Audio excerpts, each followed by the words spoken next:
Chaque jour, Charles et Carole vous présentent la leçon de l'école du sabbat.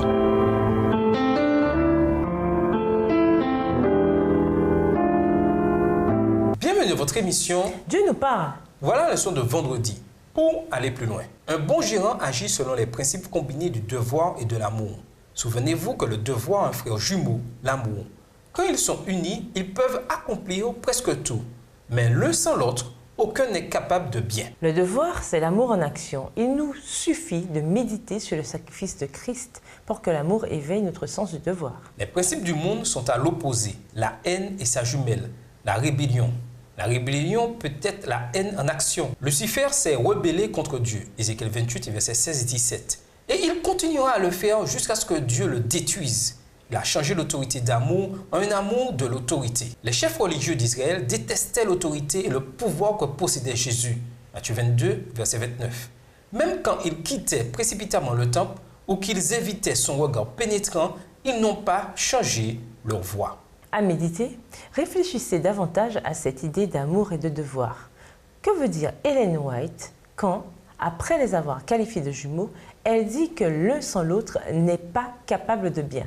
Qu'est-ce que l'amour sans le devoir? Et qu'est-ce que le devoir sans amour? Pourquoi doivent-ils aller de pair? Le verset de cette semaine dit « La fortune ne sert à rien au jour de la colère. C'est la justice qui délivre de la mort. Celui qui met sa confiance dans ses richesses tombe, les justes s'épanouissent comme le feuillage. » Proverbe 11, versets 4 et 28. Quel est le sens de ce texte? Que dit-il sur les richesses et qu'est-ce qu'il ne dit pas? En classe, discutez de la vie de Salomon. Demandez comment il a pu s'égarer à ce point. Cherchez des textes dans le livre de l'Ecclésiaste qui révèlent la futilité et la vanité des possessions terrestres, même quand nous en avons, comme Salomon, beaucoup. Qu'avons-nous appris cette semaine sur la prière, sur l'étude de la Bible et sur une relation avec Christ qui peut nous garder sur la bonne voie spirituellement?